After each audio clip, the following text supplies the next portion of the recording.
Et nous sommes de retour sur ces plateaux pour célébrer ensemble le 50e anniversaire des questions au gouvernement. Ils sont là pour nous aider à souffler les bougies, à revenir sur ces moments de tension, d'émotion, d'imprévu.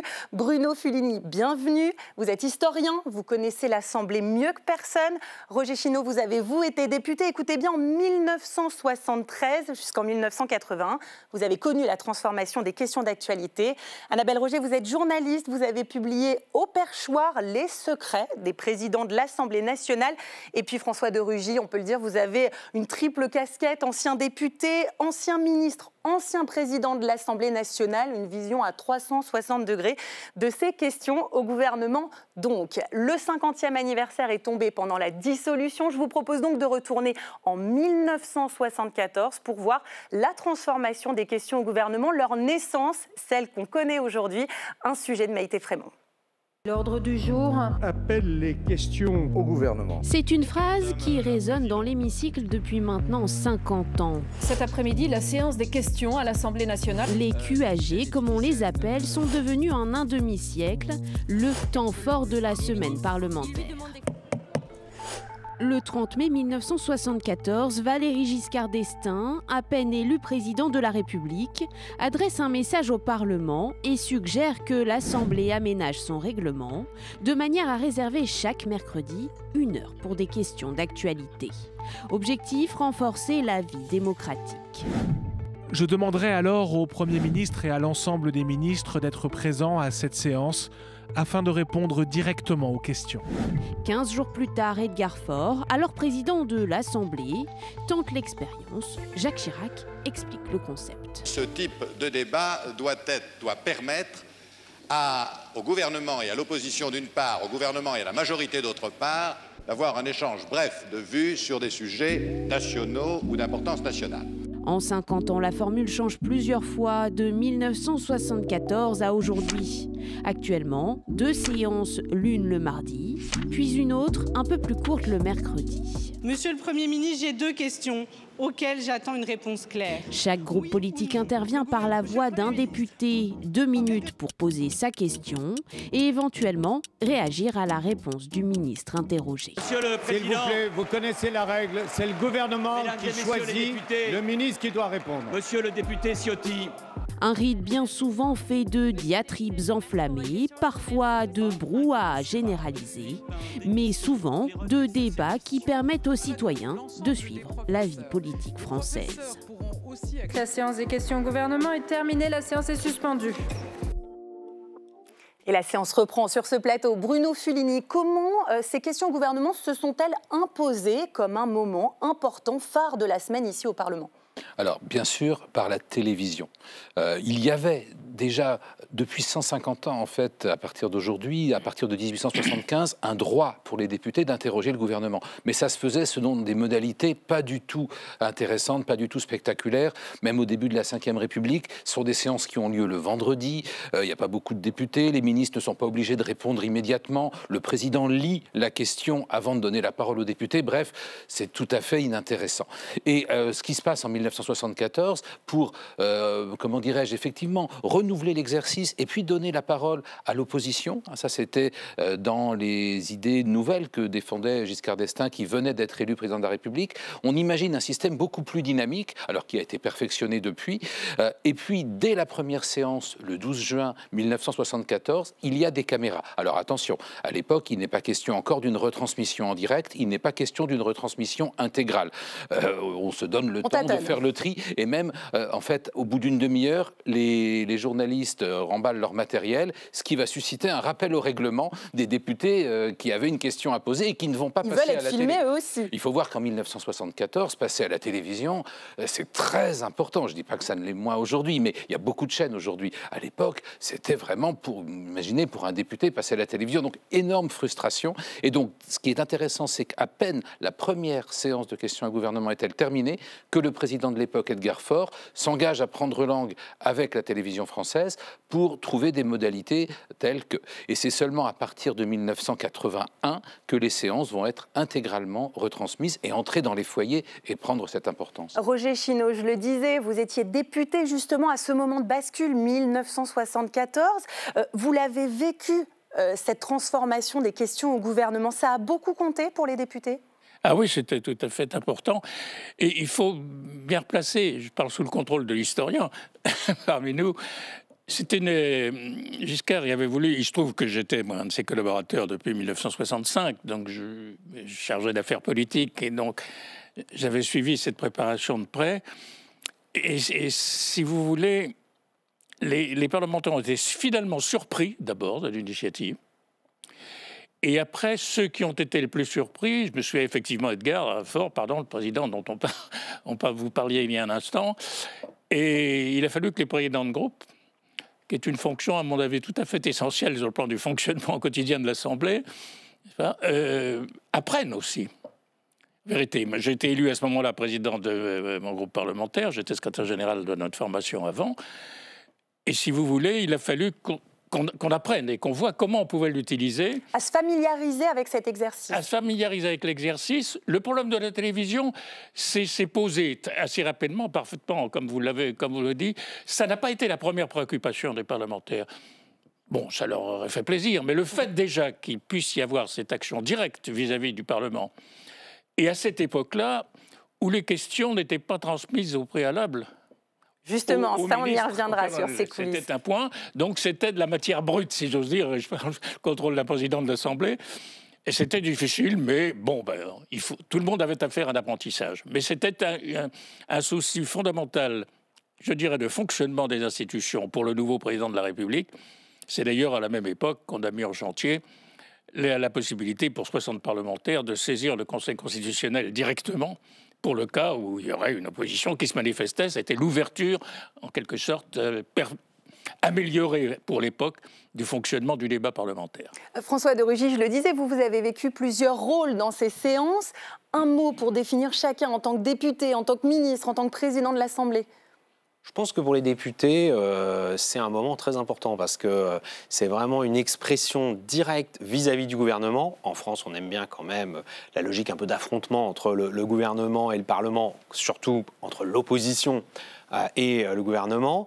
Donc c'est un moment important. L'aspect, évidemment, que moi j'ai toujours connu, d'abord sur France 3, puis sur LCP, la retransmission en direct.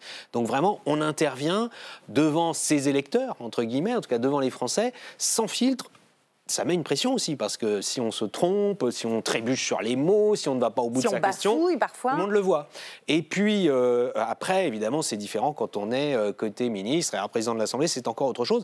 Président de l'Assemblée, moi, je dois dire que pour moi, c'était les séances les plus difficiles à présider, parce que c'est vraiment des séances dans lesquelles, à tout moment, il peut y avoir du chahut, il peut y avoir tout d'un coup un emballement simplement autour d'un mot. Un mot prononcé par un député, un mot prononcé par un ministre, et ça peut être très calme, comme ça peut se dérouler sans accroc. Donc c'est une séance difficile à présider. On va revenir sur votre expérience de députée, Annabelle Roger. François de Rugy, je le disais, c'est le titre de votre livre. Le président de l'Assemblée, il donne la parole, mais est-ce qu'il a vraiment un rôle dans cette séance-là? Chacun a pu imposer son style? Il a un rôle essentiel qui est un rôle d'arbitre finalement, puisque c'est lui qui distribue la parole, c'est lui qui effectivement stoppe quand ça ne va pas et quand ça va vraiment très très mal, où il interrompt carrément la séance et on éteint les caméras à ce moment-là, donc c'est très important. C'est une séance que le président préside, parce que vous savez que le président a 6 vice-présidents, il préside à tour de rôle. Ce moment-là des questions au gouvernement, les présidents de l'Assemblée nationale, ils tiennent. C'est très très rare, effectivement. Particulièrement. Il y a tout un cérémonial. Le président part du bureau, il traverse la salle des pas perdus entre les gardes républicains, ce qu'on voit tous les mardis. Et il y a une vraie solennité dans ce moment-là. Et effectivement, tous les présidents qu'on a interrogés dans le cadre de ce livre nous disent que c'est un moment très spécifique, qu'ils ont beaucoup apprécié, avec des moments extrêmement compliqué, mais chacun y a apporté sa patte, sa manière de faire qui correspond assez souvent à sa personnalité. Alors sur les questions des députés, François de Rugy, vous aviez eu cette casquette. Il faut ménager peut-être un certain suspense. Je vais vous proposer de regarder un extrait. C'est une question que vous aviez posée. Vous étiez député d'opposition. Je voudrais partager avec vous, mesdames et messieurs les ministres, une petite devinette.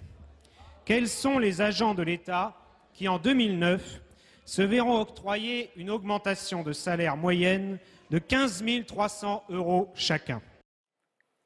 Alors, c'était un petit suspense, un petit piège que vous aviez fait au gouvernement. Expliquez-nous. Oui, vous savez que beaucoup de gens pensent qu'on envoie le texte des questions avant de les poser. Alors, ça arrive que les députés de la majorité, en soutien au gouvernement, le fassent. Pas toujours, hein, d'ailleurs. Il arrive même, on dit que c'est des questions téléphonées. C'est-à-dire que parfois, c'est les ministres qui demandent à des députés, ce serait bien si vous pouviez poser une question. Et les députés disent « allô » quand ils considèrent que c'est un peu trop téléphoné.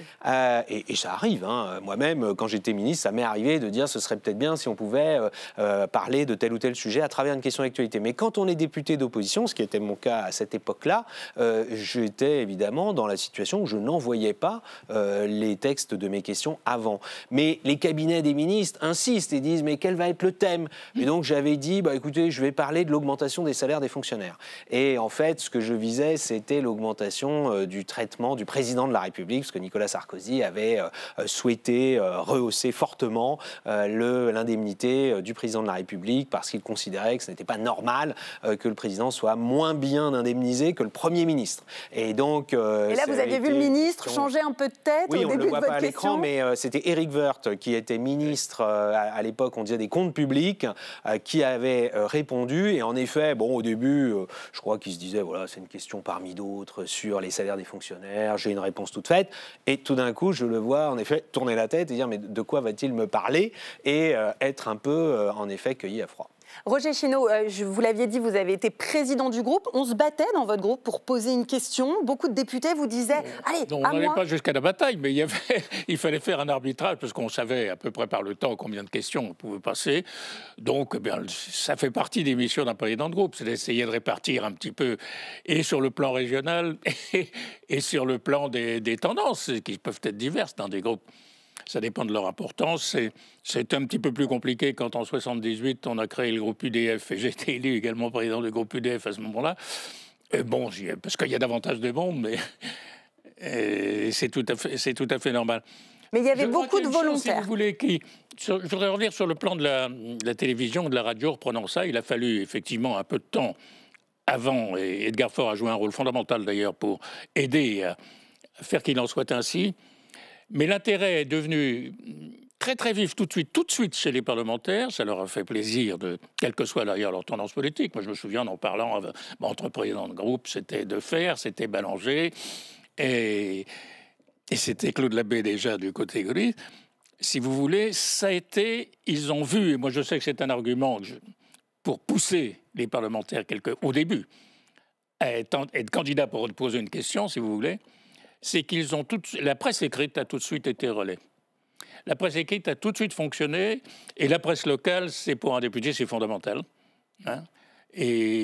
Donc le député prévenait parfois le journal de presse quotidienne régionale en disant « je vais poser une question, écoutez bien ». Il vérifiait, puis c'était pris. Et puis les correspondants de presse au Parlement faisaient admirablement leur métier. Et il y avait en particulier à ce moment-là une représentation de l'agence France Presse formidable, c'était un couple d'ailleurs, homme-femme, qui me disait ça, c'était Pajot, je suis en train de rechercher malheureusement le nom de sa complice. Et il y avait une base tout de suite, et un bureau très actif, et ça a dû vous arriver, amis, c'est comment dirais-je, les parlementaires allaient tout de suite voir au bureau de presse que la liaison soit la question était bien reprise. Alors justement, quelque chose d'important. Il faut choisir le thème, c'est savamment orchestré, parfois des questions sur la circonscription. Écoutez ce que disait Jacques Chirac, le conseil qu'il donnait sur les questions au gouvernement. Ce type de débat ne doit pas se limiter à des affaires de circonscription. Et que je suis tout prêt, je vais néanmoins répondre. Donc on l'a redit, ces questions, elles ont leur importance puisque tous les électeurs les regardent. On revient, Bruno Fuligny, avec vous sur les différentes étapes. Vous le disiez, donc à partir de 1974, on les filme, diffusés en 81 sur France 3 et sur LCP. Cocorico, c'est François de Rugy qui avait aussi pris cette décision. Ça change quoi vraiment pour les députés, la médiatisation et pour les médias aussi? De leur côté, il y a un intérêt rapide sur cet exercice? Il y a un intérêt à la fois pour les médias, pour l'institution et bien sûr pour le député qui est mis en valeur parce qu'il pose sa question, pour les présidents d'assemblée aussi qui apparaissent, comme ça a été dit, finalement en pivot de ce moment-là. Et pour les ministres, s'ils sont bons. Il faut voir qu'à l'origine, ces questions ont lieu le mercredi, c'est-à-dire très peu de temps après la fin du Conseil des ministres. Et donc ça permet d'interroger le gouvernement sur ce qui vient d'être décidé au Conseil des ministres, avec très peu de temps entre la fin du Conseil des ministres et l'ouverture de la séance. Donc ça, c'est tout à fait important. Et puis, à l'origine, le mercredi, c'était aussi un jour un petit peu différent des autres, parce qu'un jour où les enfants n'avaient pas cours. Donc il y avait aussi une dimension d'éducation civique. C'est-à-dire que les questions au gouvernement dans les années 70-80, c'est aussi un spectacle familial. On disait aux collégiens, aux lycéens, allez regarder un petit peu ce qui se passe à l'Assemblée. Ils regardaient avec leurs parents ou avec leurs grands-parents, effectivement. Et donc ça a beaucoup popularisé l'Assemblée, avec, attention, un effet de miroir grossissant.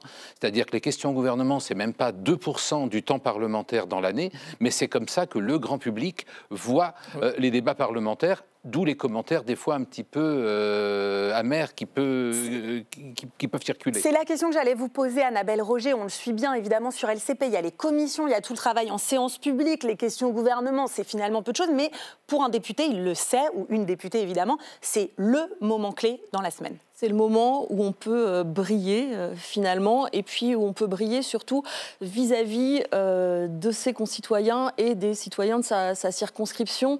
Vous disiez tout à l'heure l'évolution des médias et de l'intérêt des médias. Quand on est encore en tribune à la place des journalistes, il y a encore effectivement des petites étiquettes avec la Dépêche du Midi, Nice Matin, Ouest France. Voilà, les tribunes qui sont un petit peu au-dessus de l'hémicycle. Là où s'installent les journalistes, on a une très belle vue plongeante d'ailleurs sur l'ensemble de l'hémicycle. Donc effectivement, c'était avant les journalistes de ce qu'on appelle la PQR, des journaux locaux. Et aujourd'hui, le mardi, à partir de 14h30 jusqu'à 16h15, les journalistes politiques sont à l'Assemblée nationale. François de Rugy, effet immédiat dans la circonscription au retour le jeudi quand on a posé une question la veille ou l'avant-veille? Alors, oui et non. D'abord parce que Jacques Chirac le disait au tout début, il avait tout de suite perçu le risque que des députés viennent poser des questions qui ont vraiment trait uniquement à leur circonscription. Je crois que malheureusement, ça existe toujours. En tout cas, moi, je l'ai toujours connu. Et c'est vrai que c'est un peu dommage que dans une enceinte nationale, on s'adresse normalement à toute la France, il y ait des sujets. Bon, mais ça peut sensibiliser des gens aussi dans la circonscription. Mais je vais vous raconter une anecdote qui permet de relativiser aussi. Un jour, moi, j'allais chercher ma fille à l'école dans ma commune, dans ma circonscription. Et un parent que je voyais souvent me dit « Ah, je vous ai vu l'autre jour intervenir à la télévision, à l'Assemblée ». Je dis « Ah bon, j'avais pas le souvenir d'une intervention récente ». Il me dit « Si, je vous ai vu pendant la séance des questions, vous hochiez la tête ». Vous voyez que pour un citoyen qui regarde la séance des questions, alors que je n'avais pas posé de questions, le simple fait que j'ai été filmé en train de hocher la tête par rapport à ce que disait un collègue, pour lui, c'était une intervention. Donc vous voyez que ça relativise un petit peu aussi les interventions. Bruno Fulini, j'en viens, certains étaient spécialistes. Il faut se faire remarquer, Bruno Fulini. Déjà, les députés savent très bien que parmi les bonnes places, il y a celles qui sont dans le champ, c'est-à-dire pas loin des micros. C'est-à-dire que même si vous ne posez pas la question, du simple fait que vous êtes dans le champ, c'est bien. Si vous n'avez pas une aussi bonne place, mais qu'une telle place est libre, comme vous n'êtes pas obligé absolument d'occuper votre siège, on voit parfois des députés qui migrent parce qu'ils savent qu'un collègue va poser une question. Et puis alors, vous avez les grands pros, c'est-à-dire ceux qui, pour les questions au gouvernement, mettent un vêtement très voyant pour qu'on les voit de loin. Regardez justement cet exemple. Jaune. Évidemment, c'est une anecdote que tout le monde connaît, la veste jaune. Regardez ces images. On le voit, on le repère tout de suite. Moi là, je l'ai vu immédiatement à l'image. La veste jaune, Bruno Fulini, du député de Gauchy, spécial. Qui, par ailleurs, ne posait quasiment jamais de questions. Mais on le voyait tout le temps. C'est-à-dire que pour lui, être à la séance des questions au gouvernement consistait non seulement à mettre une veste jaune, je l'ai croisé des dizaines de fois dans les couloirs de l'Assemblée, jamais il n'avait une veste jaune pour le reste du temps. Donc il la mettait uniquement pour la séance des questions. Et en effet, lui, il bougeait, on le voyait bouger au fil de la séance pour se mettre à côté d'un député de son camp, quand même, qui posait une question. Il y avait aussi un autre député socialiste, lui, qui est mort malheureusement, Patrick Roy, qui lui avait une veste rouge. Et c'est pareil, il avait décidé de mettre une veste rouge dans l'hémicycle pour bien montrer qu'il était de gauche et alors en plus il interpellait chaque fois qu'un ministre parlait, enfin le ministre du Travail en l'occurrence, et il disait le ministre du Travail et du chômage. C'est comme ça qu'il s'est fait connaître dans l'hémicycle. Vous aviez retenu comme anecdote aussi, Annabelle Roger, on se fait un peu remarquer comme on peut. Exactement, mais il y avait des députés, peut-être moins maintenant parce que c'est rentré dans les mœurs, etc., mais il y avait des députés qui demandaient, c'est Jean-Louis Debré qui me racontait racontait ça. Il me disait, voilà, il y avait des députés, quand il y avait des gens de leur circonscription, par exemple, dans les tribunes, ils disaient, ne posez pas forcément de questions, mais est-ce que tu peux me citer? Donc Jean-Louis Debré, il faisait, taisez-vous, monsieur Untel. Le monsieur Untel n'avait rien fait, mais au moins il avait été cité, et c'est une anecdote qui m'a été confirmée par André Chassaigne, qui est encore président de groupe aujourd'hui, et qui m'explique qu'un jour, il fait passer un petit papier comme ça par les huissiers à Jean-Louis Debré, qui dit, vous savez, monsieur le président, les papiers et les mamies de ma circonscription ne savent sans doute pas que je suis dans l'hémicycle. Il continue le débat, et là, il entend, taisez-vous, Chassaigne. Et Jean-Louis Debré avait effectivement reçu ce petit mot, et avait pointé finalement. Rien que le nom prononcé, Roger Chinot, il y avait aussi certains députés dans votre groupe qui faisaient tout peut-être pour se faire entendre ou se faire voir lors de cette séance. Au début, on n'a pas connu les couleurs d'uniforme encore, mais c'était le début, donc il y avait des hésitations. Mais ceci dit, ils ont rapidement vu qu'il fallait essayer de s'exprimer malgré tout, même pendant la séance, c'est-à-dire de pousser du coude d'un copain, de se faire remarquer. Ça, ils ont tout à fait repéré. Non, le plus difficile, à mon avis, au début, c'était d'essayer d'équilibrer les questions d'intérêt circonscription ou départementale, si vous voulez. Il fallait absolument qu'il y en ait. Et puis de travailler aussi, parce que vous avez les groupes à l'Assemblée, mais vous avez les commissions. Et on avait tous, en fonction de nos formations politiques, on désignait des whips de commission, leur permettre, en fonction précisément, vous y faisiez allusion tout à l'heure, de l'ordre du jour du Conseil des ministres la semaine précédente ou du jour même, puisque au début c'était le mercredi, de faire poser une question qui relance ou qui complète le débat de commission, et surtout la question qui créait un problème entre le ministre compétent et puis la majorité de sa commission. Et en plus, il y avait les deux. Il fallait essayer d'équilibrer, d'ailleurs, pour les présidents de groupe, la répartition des questions. Je pense qu'il pouvait y en avoir 7-8, enfin ça dépendrait du temps. De fond, un peu plus politique aussi parfois. François de Rugy, surtout que par rapport au brouhaha qu'il peut avoir dans l'hémicycle, les députés n'aiment pas trop qu'on leur fasse, qu'on les sermonne. Je crois que vous aviez demandé à certains députés, quand vous étiez le président de l'Assemblée nationale, de ne pas invectiver à haute voix. Liberté d'expression du député. J'ai beaucoup bagarré là-dessus, sans arriver à avoir plus de calme et de respect mutuel dans l'Assemblée. Alors, vous aviez des députés dont c'était vraiment le sport à chaque séance. Par exemple, je me souviens très bien, Éric Stroman, qui avait une voix très forte. Donc, lui, il était en bas, assez proche du gouvernement d'ailleurs, et il interpellait régulièrement les ministres qui répondaient. Et puis, quand j'étais président de l'Assemblée nationale, en effet, il y avait Aurélien Pradier, on peut le nommer, ça a été public à l'époque, qui invectivait aussi beaucoup, soit les autres députés, soit les ministres qui répondaient. Il était un jeune député à l'époque, il venait juste d'être élu. Vous voyez que ce n'est pas une histoire de vieux parlementaires roublards. Et toujours député le aujourd'hui, président de groupe de l'époque, Christian Jacob, de son groupe, me dit tu peux le convoquer dans ton bureau à l'Assemblée et lui dire quand même qu'il faudrait se respecter mutuellement. Ce que j'ai fait, ça a été un échec total, puisqu'à peine sorti de mon bureau, il est allé dire à la presse que je m'étais comporté comme un maître d'école. Mais moi, je tiens à cette idée, je vois bien qu'aujourd'hui, ça continue à des séances très perturbées, qu'on se respecte, on respecte le temps de parole. Moi, j'avais été traité par un journaliste d'ailleurs de l'Express de serial Cooper parce que je coupais la parole, en effet, et je l'assumais, tant aux députés qu'aux ministres lorsqu'ils dépassaient les 2 minutes, parce que sinon, on ne peut pas avoir une séance de questions au gouvernement qui se tienne normalement. Et c'est toujours compliqué aujourd'hui, puisque la présidente de l'Assemblée annonce qu'elle va aussi travailler avec les groupes parlementaires pour essayer de réduire un peu la pression. Il y a aussi bien l'imprévu, l'inattendu. Bruno Fulini, on va revenir avec vous là-dessus. On regarde d'abord les images. C'était en décembre 2003. Séance interrompue, perturbée par les intermittents du spectacle. La séance est suspendue.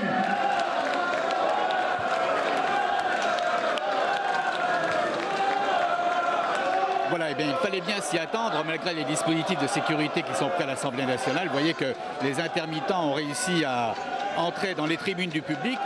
Là, c'est quoi? C'est panique à bord, Bruno Fulini, dans l'Assemblée? Bon, alors de façon générale, là, c'est pas propre aux questions au gouvernement. Les séances sont publiques, il y a du public dans les galeries, mais ce public n'est pas censé se manifester ni oralement, ni gestuellement. Et il arrive souvent, quand il y a un problème politique, quand il y a une polémique, que des gens enfreignent cette règle, balancent des tracts dans l'hémicycle, se manifestent. Alors, ça n'est jamais allé aussi loin qu'au Sénat, où un militant s'est mis tout nu et a sauté dans l'hémicycle. On n'a pas encore eu ça, je me donnais d'idée à personne. Pas encore. Voilà. Il y a eu une militante de Greenpeace qui est descendue avec une corde depuis les tribunes du public. Alors, c'était pas lors d'une séance de questions au gouvernement, c'était pendant un débat sur les accords. C'était pendant une séance de questions au gouvernement, et Bernard Accoyer, qui présidait la séance à l'époque, a immédiatement suspendu la séance. Et c'était suite, Greenpeace avait fait une une grosse action, puisque le matin, ils avaient tendu une banderole sur la toiture de l'Assemblée avec un faux camion de pompiers. Donc vous voyez que c'était... Et puis l'après-midi, ils sont intervenus dans la séance de questions au gouvernement. Et ce qui est vrai, c'est que les séances de questions au gouvernement donnent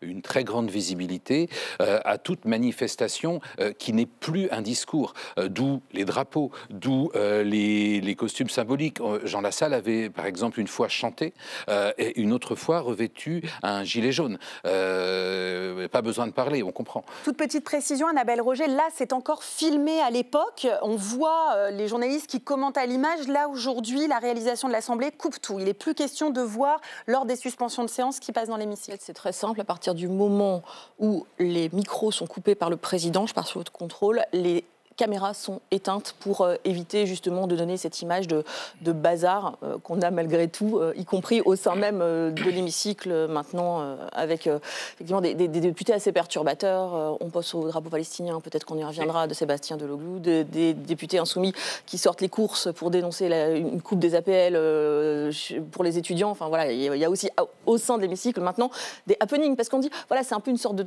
théâtre. De nombreux politiques le disent, c'est du stand-up en direct. Parfois, une ultime question pour vous, Roger Chinot. Est-ce que vous les regardez encore, les séances de QAG aujourd'hui? Qu'est-ce que vous en pensez? Pas toutes, mais j'en regarde quelques-unes à certains moments, si vous voulez. Bon, puis j'aime bien voir comment la mécanique marche, et puis ça permet surtout de voir comment tel ou tel ministre répond. Ça me paraît tout à fait important. Je dois reconnaître, la seule chose qui frappe pour quelqu'un d'âgé comme moi, c'est que en vérité, il y a une crise du Parlement dans toutes ces affaires. Le Parlement d'aujourd'hui ne respecte pas le minimum de règles qu'il faut rester. Ça n'a rien à voir avec la présidence, qui fait ce qu'elle peut, avec beaucoup de présidents de groupe. Mais je ne veux citer personne ici, nous n'avons pas à faire de politique active, si j'ose dire.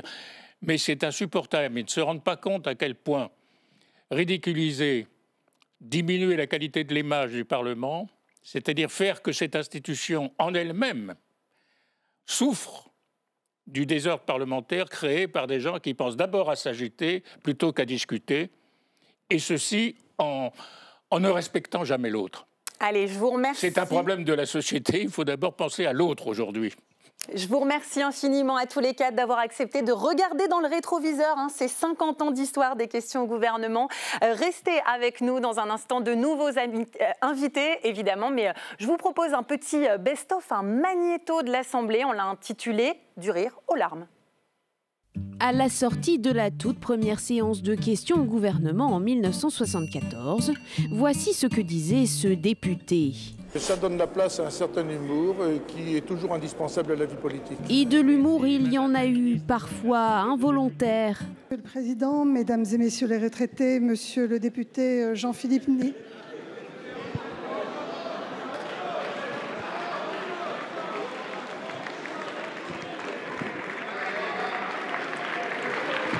S'agissant des autorisations qui ont été données en matière d'exploration et d'exploitation de gisements de gaz de schiste, compte tenu des méthodes qui sont actuellement employées pour exploiter ces gisements de gaz de schiste, et compte tenu...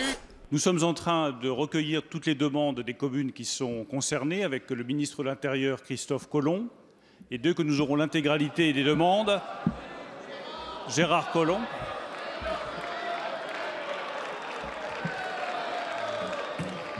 De l'humour, mais aussi des traits d'esprit. Monsieur le député Éric Ciotti, si c'était du temps de ma fringante jeunesse, j'aurais supposé un sentiment contrarié. Mais cet hémicycle tout entier a déjà constaté à quel point je vous obsède dans toute votre expression publique, avec une constance qui appelle quand même l'admiration. Les QAG, c'est aussi de la solidarité avec le retour de ce député, premier parlementaire atteint du Covid, un mois dans le coma. Pour tous ceux qui se battent aujourd'hui contre le virus, je n'ai qu'un message à leur donner. Ils vaincront ce virus et vive la vie! De la compassion également quand un député malade fait ses adieux. J'ai été autant bouleversé par le soutien tout aussi humaniste du gouvernement, de vous, Monsieur le Président, alors que je vous vilipende à longueur de séance, vous avez été à mes côtés sans faille. Je vais vous le redire. Je vais vous le redire. Je vous aime toutes et tous. La vie est belle. Merci. Et puis de l'émotion lors de la toute dernière intervention d'une personnalité politique. Dire aussi que dans ces 20 années d'exercice du travail parlementaire comme ministre ou comme député, j'ai toujours essayé de faire au mieux, mais chacun sait que face à la rudesse des choses et des défis, quand on essaie de faire au mieux, on n'est jamais sûr de bien faire. Et je voudrais vous dire aussi l'immense fierté qui a été la mienne d'être si longtemps à vos côtés.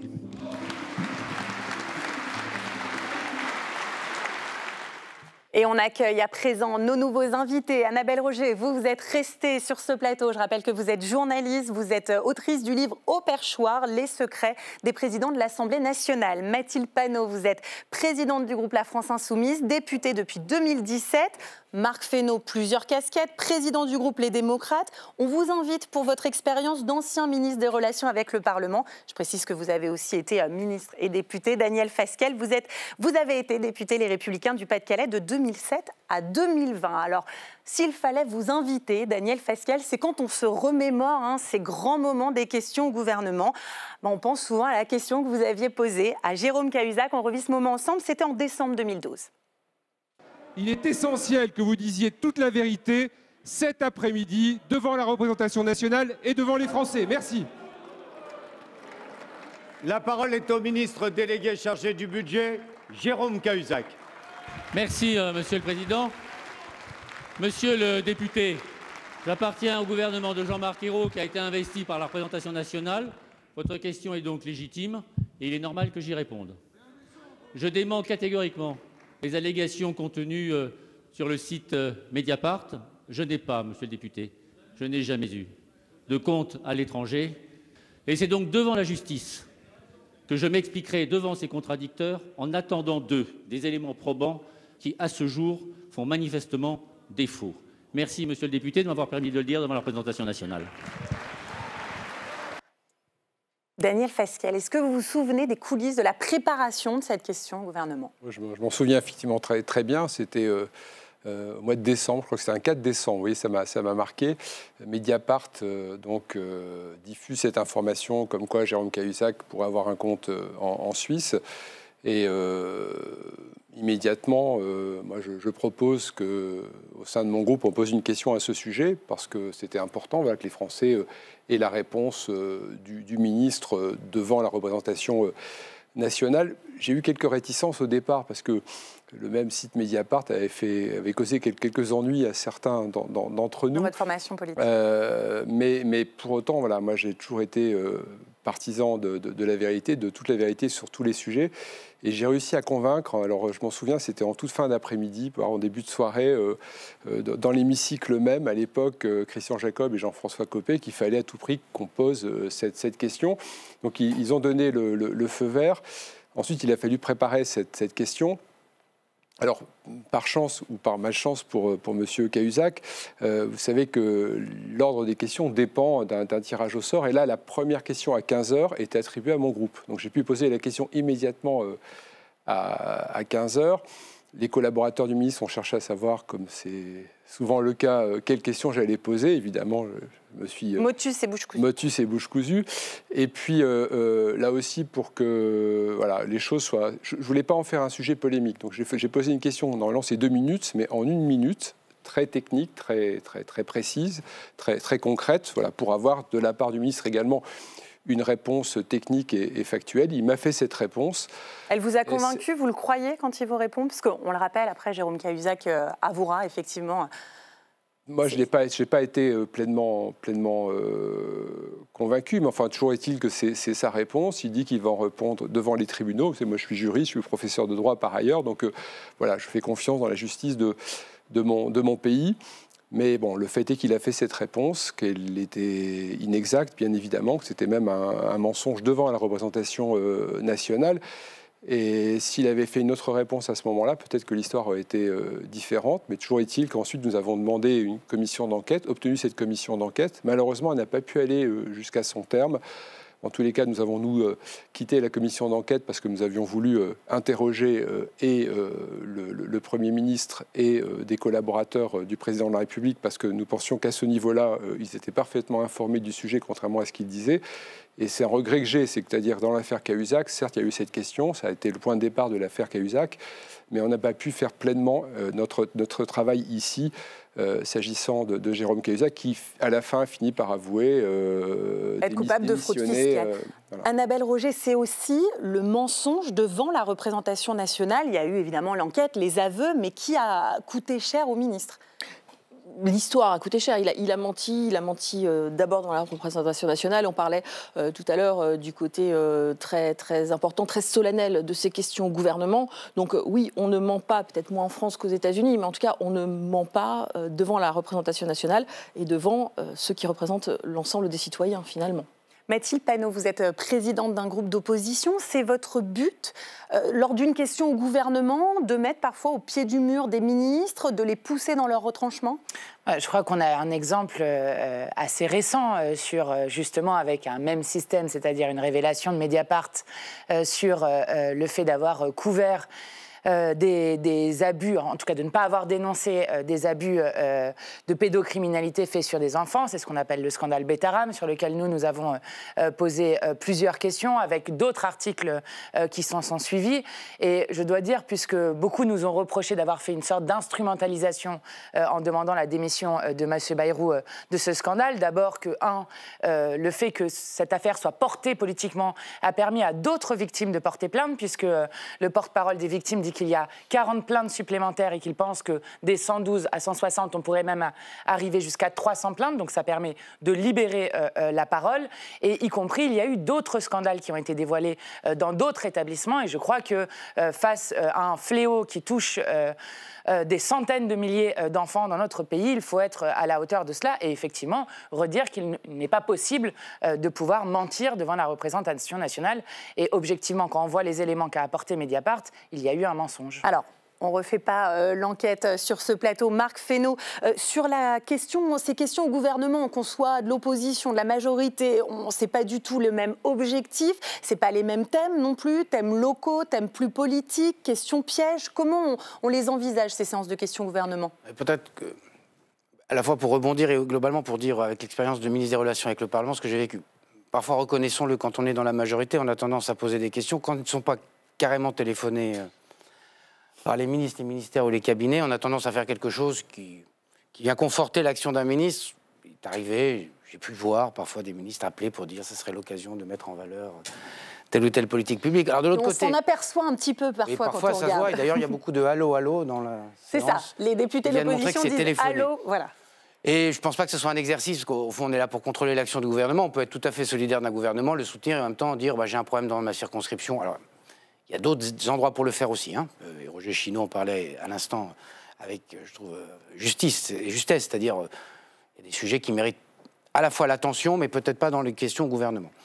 Et puis de l'autre côté, côté opposition, on est dans un exercice aussi qui est parfois un peu figuré, qui est un exercice on essaie de tester la capacité de résistance du ministre. Ça, c'est les premières questions au gouvernement. On essaie de regarder les nouveaux, comment ils se débrouillent.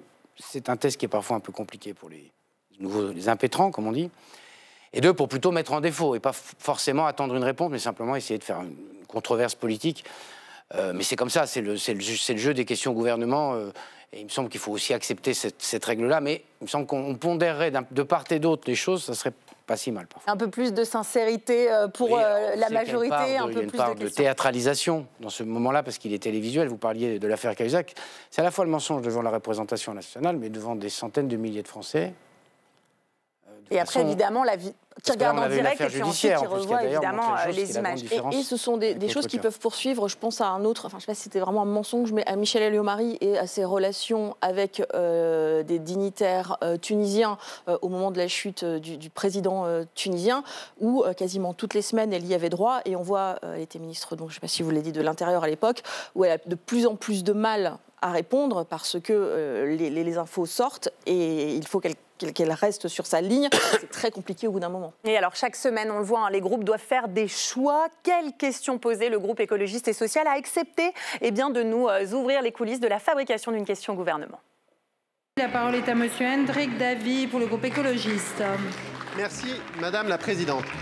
Madame la Ministre, vendredi dernier, des scientifiques se sont mobilisés partout sur la planète.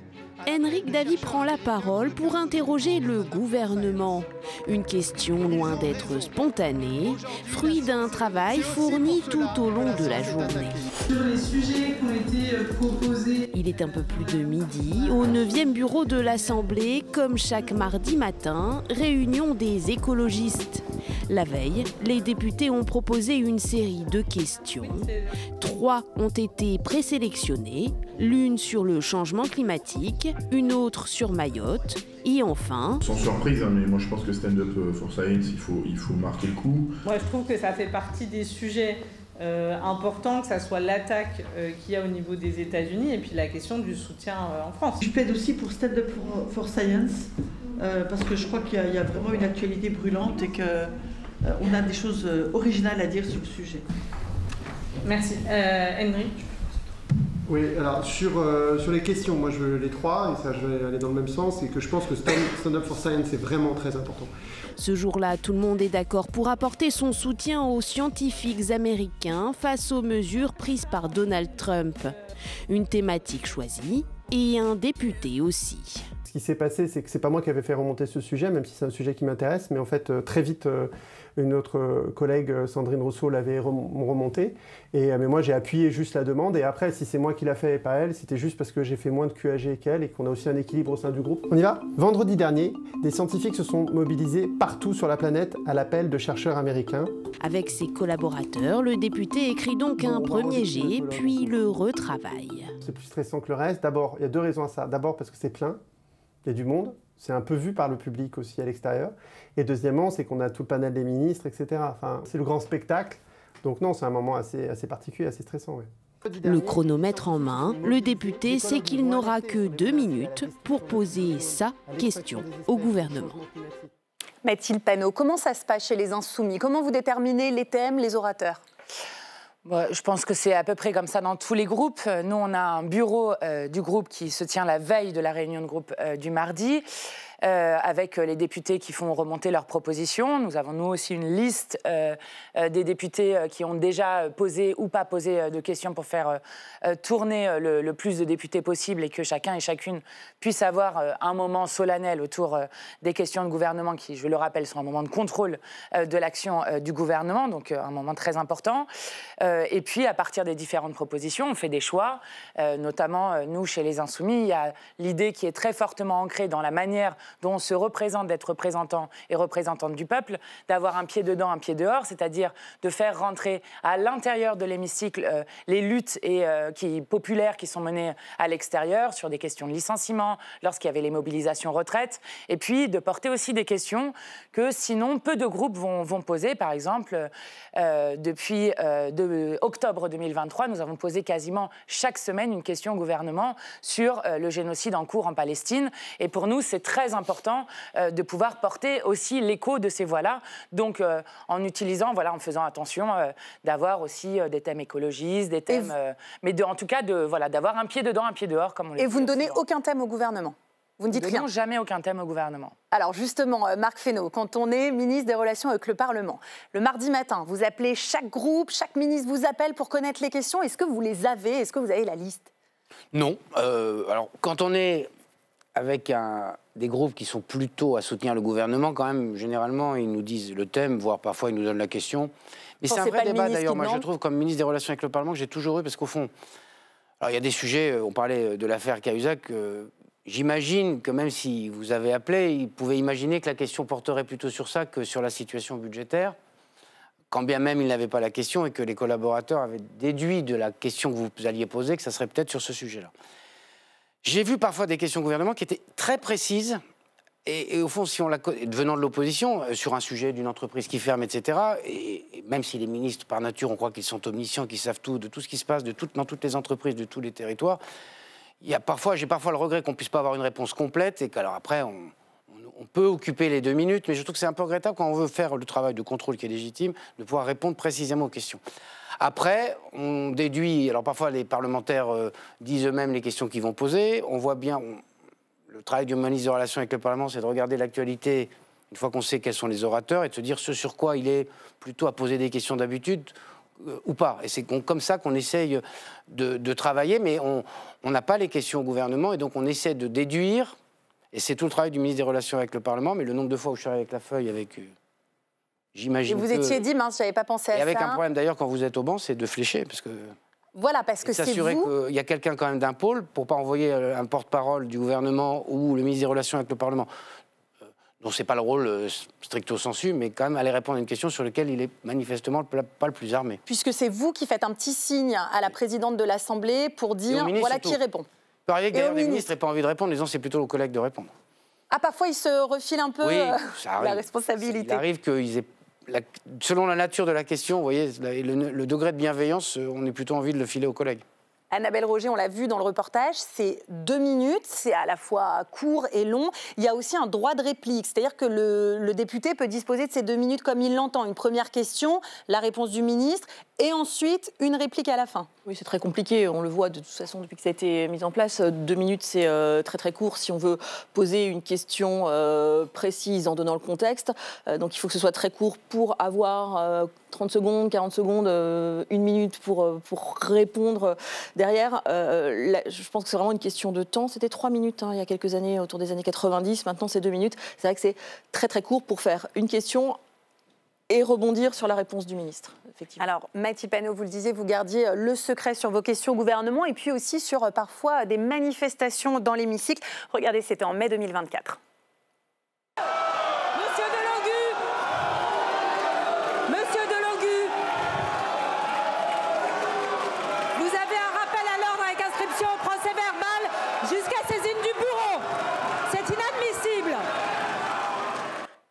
Mathilde Panot, est-ce que vous étiez au courant de l'initiative du député de votre groupe? Est-ce que vous l'aviez validée?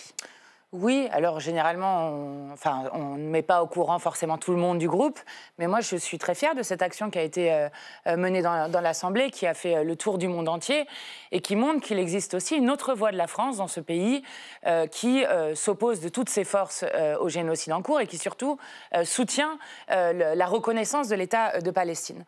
Et en général, parce que j'ai entendu ce qui était dit dans le plateau précédent sur le fait que nous ferions des coups d'éclat. Alors certes, on dirait des coups d'éclat puisqu'on en parle, mais je veux dire, le but, au départ, n'est pas de faire des coups d'éclat. Le but, au départ, même si évidemment on a envie qu'on en parle, mais le but, au départ, c'est aussi de réenclencher un cercle vertueux où le peuple est de retour en politique et où, par la visibilité, des citoyens et des citoyennes retrouvent le goût de la politique, re-regardent la politique. Je ne sais pas si vous vous rappelez, en 2022, les audiences records dont parlait LCP, notamment sur les moments de questions au gouvernement qui sont les plus visibles, mais pas que. Et nous voulons aussi, nous sommes les partisans d'une 6e République où les citoyens retrouvent un moyen d'intervenir tout le temps dans la politique et ne sont plus exclus de cette politique. Une précision, c'est interdit dans l'hémicycle. Dans l'instruction générale du bureau à l'Assemblée nationale, l'expression est orale. On n'a pas le droit de s'appuyer sur un objet, sur une pancarte. Donc vous assumez aussi de transgresser le règlement ici à l'Assemblée. Écoutez, moi, d'ailleurs, rappelez-vous que le règlement a été changé à de nombreuses reprises, justement, pour que ça devienne interdit. Par exemple, lorsque nous mettons des courses, vous en parliez tout à l'heure, lors de la question au gouvernement sur le fait qu'on baisse les APL dans ce pays. C'est aussi une manière de rendre concrète le fait que... ce dont nous parlons, ce ne sont ni des chiffres, ni... C'est la question de la vie des gens. Et après tout, la politique, ce n'est que ça. Comment est-ce qu'on organise notre société en commun pour vivre ensemble? Et lorsque nous faisons cela, c'est aussi une manière de rappeler que des millions de gens vont se retrouver en difficulté, alors que, je le rappelle, nous sommes maintenant... Alors là, nous sommes plutôt en 2017, mais nous sommes maintenant dans un moment où un Français sur 3 se prive régulièrement de repas pour pouvoir nourrir ses enfants, où la faim revient dans la 7e puissance économique au monde. Et donc, c'est aussi une manière d'interpeller fortement sur ce qui se fait et de rendre visible le peuple en politique. Annabelle Roger, quand il se passe ce genre de moment, que fait la présidente de l'Assemblée nationale? Que font les journalistes? Quand vous le disiez, vous êtes souvent en tribune, quand il se passe quelque chose comme ça d'inattendu, d'imprévu. Alors, les journalistes hallucinent, déjà, même si on a pris l'habitude. Et surtout, on regarde, on note, parce que, comme on l'a dit déjà, les caméras s'éteignent à ce moment-là. Il faut savoir aussi que, je pense que vous partagerez, quand on est dans l'hémicycle, ça n'a rien à voir avec ce qu'on perçoit quand on est à la télévision. C'est très bruyant, ça fait, il y a une ambiance qui est complètement unique au sein de cet hémicycle. Donc on est vraiment très très concentré pour dire finalement aux gens, réexpliquer derrière dans nos papiers, dans nos reportages, ce qui s'est passé avec la sensation qu'on a eue à ce moment-là. Oui, Daniel Fasquelle, c'est vrai qu'on parle souvent du décalage qu'on peut avoir dans l'hémicycle et sur les retransmissions. Dans l'hémicycle, il y a souvent beaucoup de bruit, beaucoup d'invectives. C'est aussi un hémicycle qui est construit de manière à ce que les voix portent. Et on a à la télévision peut-être une version parfois édulcorée, au son en tout cas. Moi, j'étais député pendant 13 ans. Les questions au gouvernement, c'est un moment important, évidemment, puisque ça a été rappelé. Notre rôle de parlementaire, c'est évidemment non seulement de voter la loi, mais également de contrôler l'action du gouvernement. Et par une question ou par la répétition de la même question, on peut effectivement faire jaillir la vérité, obliger le gouvernement aussi parfois à évoluer sur ses positions. Et je pense que de ce point de vue-là, c'était une bonne idée en 1974 de créer ces questions. Moi, je n'ai pas du tout été convaincu, d'ailleurs, quand on a ramené les 2 séances du mardi, du mercredi au mardi. Finalement, on est revenu au mercredi. Voilà, il y avait une séance unique, la possibilité de répondre, dont on s'est inspiré par rapport au Sénat, finalement, n'a pas eu les effets qu'on espérait. Mais ce que j'ai souvent entendu aussi, et je pense qu'il faut en avoir conscience, c'est de la part de mes électeurs, de mes concitoyens, des Français, c'est que parfois on donne aussi l'image d'un défouloir, d'un foutoir, certains diront, et c'est tout à fait dommage. Et il faut quand même prendre conscience que si on peut parfois, effectivement, pour se faire entendre, être dans la provocation, le résultat quand même à la fin, c'est donner une image qui est négative de la politique, négative de l'Assemblée nationale et négative du travail des députés, parce que ça fait vraiment pas sérieux, ça fait vraiment cours d'école, et ça, je pense que certains n'en ont pas vraiment conscience. Et si aujourd'hui il y a un désintérêt des Français pour la politique, s'il y a de moins en moins de Français qui vont voter, si des Français portent ce regard qu'ils portent sur la classe politique, c'est aussi parce que parfois on leur offre un spectacle qu'on ne devrait pas offrir. Alors on se fait plaisir, on se défoule sur le moment, voilà, on est peut-être satisfait de ce qu'on a fait, mais le résultat à la fin, il n'est pas bon en termes d'image pour la politique en France. Il y a des moments de tension, il y a des moments d'émotion aussi, d'union. Je vous propose de regarder cette séquence, c'était juste après les attentats qui avaient touché Charlie Hebdo. De gloire est arrivé contre nous de la tyrannie, l'étendard sanglant élevé, l'étendard sanglant. C'était parti, Daniel Fasquelle, d'un député de Voran qui s'était mis à chanter la Marseillaise. Absolument, je m'en souviens très bien, j'étais présent et ça fait partie des moments qui m'ont marqué dans le cadre de ma vie de parlementaire. Marc Fesneau, ces moments où la représentation nationale se retrouve après une tragédie, ils sont importants aussi c'est pas forcément le lieu, il y a beaucoup d'hommages, il y a aussi un lieu de questions, il y a ces moments d'union aussi dans l'Assemblée. Oui, ça compte, ça vient parfois contrebalancer, pour rebondir sur ce que disait Daniel Fasquelle, sur la capacité aussi, dans des moments qui sont des moments souvent graves, souvent tristes, souvent importants, la capacité que nous avons à montrer aussi ce que nous pouvons avoir en commun au-delà de toutes les divergences, qu'après tout, l'Assemblée, c'est le lieu du débat et c'est normal qu'il y ait du débat. Je dis juste qu'il y a quelque chose qui me gêne un peu, mais c'est l'objet de votre émission n'est pas d'être dans la controverse. Je trouve qu'on est dans une société de l'image, et le Parlement, c'est le lieu où on parlemente et on parle, et où c'est les mots qui doivent avoir de la puissance. Et j'ai entendu, y compris d'ailleurs chez Jean-Luc Mélenchon, des discours dont la puissance du mot, moi je trouve c'est important. Et les grands débats à l'Assemblée nationale ou au Sénat, et quand on le remplace trop par le visuel, on finit par accréditer la thèse que c'est ça qui pourrait compter, et on se retrouve après avec un président argentin qui se balade avec une tronçonneuse. Je vous laisse répondre, Mathilde Panot, puisque... Et je trouve que, attention, mais pas de jugement, chacun fait comme il veut, mais je trouve que c'est tellement beau la puissance des mots, et j'ai entendu sur tous les bancs des gens qui, dans leurs questions, dans leurs émotions, dans leurs revendications, ont été très puissants par les mots. Mathilde Panot, je vous laisse répondre, puisque souvent les insoumis sont accusés justement de mettre le bazar et de donner une mauvaise image. Je pense qu'il y a plusieurs choses. On va se retrouver pour le coup sur la puissance des mots, puisque je pense qu'on ne peut pas dire que dans le groupe insoumis, il n'y a pas beaucoup d'oratrices et d'orateurs, et le fait que justement nous accordons beaucoup d'importance au fait de porter la parole et le programme pour lequel nous avons été élus. Mais moi, je voudrais redire ce que Jean-Louis Debré, à qui nous venons de rendre hommage, disait à l'époque. Il disait on n'est pas à l'Assemblée pour boire le thé. Il avait cette phrase dans une interview encore récente. C'est dans les pays totalitaires que les assemblées sont parfaitement sages. Chez nous, il est plus sain que tout cela s'exprime dans l'hémicycle plutôt qu'ailleurs. Et il faut quand même se rappeler qu'au départ, la démocratie représentative, elle est faite justement pour régler pacifiquement les antagonismes. Et que moi, je préfère largement que nous ayons des mots qui, certes, peuvent être très durs, qui ne sont jamais personnels, mais très durs sur les projets politiques qui s'opposent, avec derrière le retour du plus de monde possible et du peuple, notamment dans le vote et dans le choix de notre destin commun, plutôt que ça se passe autrement dans des affrontements. Et après tout, c'est ça la démocratie. On voudrait partager un dernier moment avec vous, puisque dans ces 50 ans, il y a eu aussi la crise du Covid, mais les questions au gouvernement étaient maintenues coûte que coûte. La France lutte et elle surmontera cette épreuve. C'est pour cela que nous siégeons, certes en format très restreint, mais nous siégeons pour assurer notre mission constitutionnelle et faire vivre notre vie démocratique. Marc Fesneau, l'Assemblée a été un des premiers clusters. Comment est venue la décision de dire qu'il faut maintenir la séance des questions au gouvernement? Je crois que c'était partagé par l'ensemble des groupes. C'était l'idée que la démocratie ne pouvait pas être mise totalement en suspens. Elle a été mise dans des conditions... Le Premier ministre avait employé le terme de dégradé, je crois, parce qu'il y avait un représentant par groupe, d'ailleurs on le voit dans les images. Et j'étais membre du ministre des Relations avec le Parlement, assez présent à ce moment-là.